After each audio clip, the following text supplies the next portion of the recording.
সাভারে ক্যান্সারে আক্রান্ত জনপ্রিয় শেফ আশরাফুজ্জামানের চিকিৎসা সেবায় এগিয়ে এসেছে বেসরকারি সাভার স্পেশালাইজড হাসপাতাল। রাতে চিকিৎসাধীন ক্যান্সারে আক্রান্ত আশরাফুজ্জামানকে দেখতে গিয়ে হাসপাতালের পক্ষ থেকে তাকে সকল ধরনের ফ্রি চিকিৎসা সেবা দেওয়ার ঘোষণা দেন হাসপাতালটির চেয়ারম্যান ও জাতীয় ফুটবল দলের সাবেক অধিনায়ক আশরাফুল ইসলাম রানা। জানা যায়, সাভারে আধুনিক খাবারের রূপকার ক্যাফে মেট্রির স্বত্বাধিকারী ও জনপ্রিয় শেফ আশরাফুজ্জামান মরণব্যাধি ক্যান্সারে আক্রান্ত হয়ে সাভার স্পেশালাইজড হাসপাতালে চিকিৎসার জন্য ভর্তি হন। পরে সামাজিক যোগাযোগ মাধ্যমে বিষয়টি দেখে হাসপাতালের চেয়ারম্যান তাকে সকল ধরনের ফ্রি চিকিৎসা দেওয়ার ঘোষণা দেন।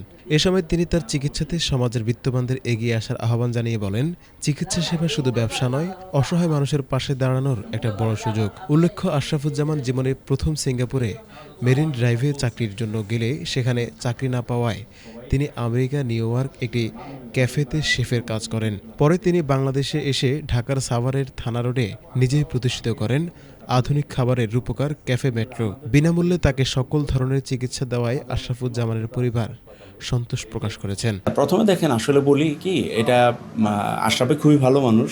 উনি ক্যাফে মেট্রোর স্বত্বাধিকারী। তো এখানে সবাই ওনার পাশে আছে। সবাই যেভাবে আসলে পজিটিভলি রেসপন্স করছে, এটা ভালোবাসার জায়গার থেকে। তো আমাদের সাভার স্পেশালিস্টের পরিবারও আশরাফ ভাইয়ের পাশেই থাকবে সবসময়। আশরাফ ভাই এইখানে আমাদের সাভার স্পেশালিস্ট হাসপাতালে চিকিৎসা নিচ্ছেন। তো আসলে আমাদের হাসপাতালে তো অনেক প্রতিবন্ধকতা আছে, আমার অনেক ছোট হাসপাতাল।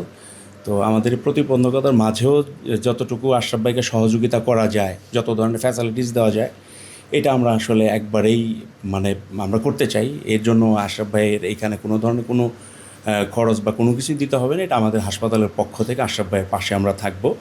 যতটুকু আমাদের রিসোর্স আছে, যে আমাদের ছোট পরিসরে যতটুকু করা যায়, ক্যাবিন থেকে শুরু করে ডক্টরদের, আপনার প্যাথোলজি, ইনডোর প্যাথোলজি বা সিস্টারদের সেবা, যতটুকু করা যায় ইনশাল্লাহ আমরা তার পাশে থাকব।